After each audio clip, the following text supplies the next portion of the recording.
सरकारी कंपनियों के निजीकरण के बाद क्या आरक्षित वर्ग को मिल पाएगा आरक्षण? जी हां, जानिए पूरी खबर में। भूपेंद्र सिंह सोनवाल, आप देख रहे हैं मिशन की आवाज। दोस्तों, कल हिंदुस्तान पत्रिका में खबर आई कि निजीकरण के बाद आरक्षण का लाभ नहीं। जी हां, क्योंकि केंद्र सरकार ने लोकसभा में यह जानकारी दी है कि देश में सरकारी कंपनियों के निजीकरण के बाद वहां काम कर रहे आरक्षित वर्ग के लोगों को आरक्षण का फायदा नहीं मिल पाएगा।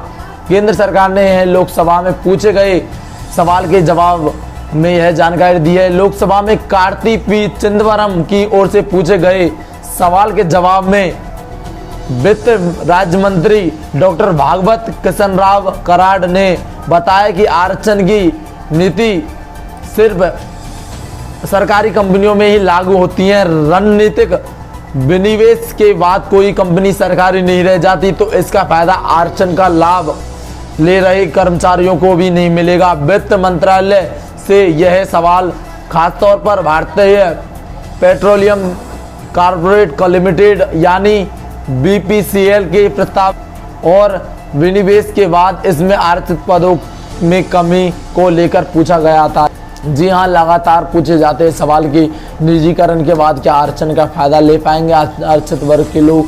तो लोकसभा में यह साफ जाहिर कर दिया, मना कर दिया है कि निजीकरण के बाद जो आरक्षित वर्ग के लोग हैं उनको आरक्षण का फायदा नहीं मिलेगा। अर्थात जो आरक्षण का फायदा ले रहे, रिजर्वेशन का फायदा ले रहे लोगों को आरक्षण नहीं मिलेगा।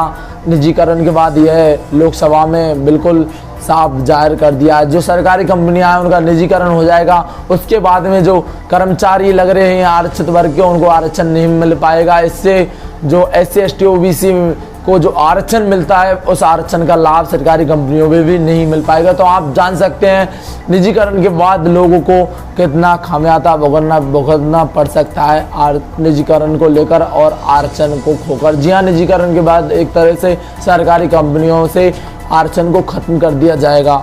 दोस्तों, ऐसी छोटी बड़ी खबरें जानने के लिए हमारे चैनल को जरूर सब्सक्राइब करें। बहुजन समाज से जुड़ी हर खबर देखें।